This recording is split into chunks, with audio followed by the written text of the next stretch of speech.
YouTube live. Tapos na yung fishing namin kagabi. Salamat pala sa mga bumisita sa aking live kagabi. Nakatatlong live tayo kagabi. Yung panghuling live, akala ko tuloy-tuloy na ang sibad ng mga matambaka. Nagbuhol yung tangsi ko. Naibaba na lang saglit kasi umuwi na kami kasi oras na uwian. Kasi may pasok yung kasama ko sa trabaho, alauna ng gabi. Nasa Bikiri kasi yung nagtrabaho.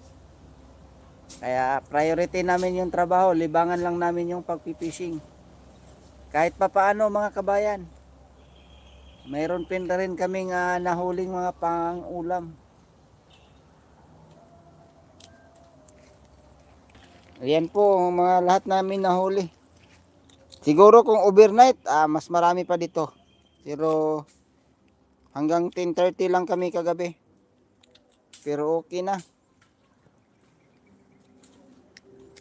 Buti nabiyayaan pa ako nito kagabi oh.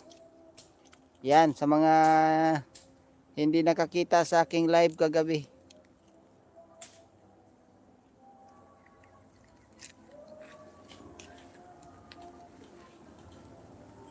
Ayan po. Yun lang ang pinakamalaki namin na nahuli. Hindi na talaga katulad noon last year na hindi pa naglindol dito. Dami namin nahuhuling mga giant trevally at saka giant grouper.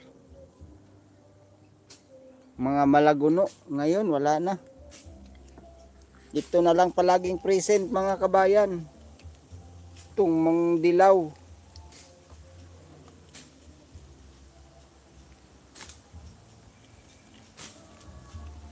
Ayan, si Kabayan Lloyd ang naglilinis.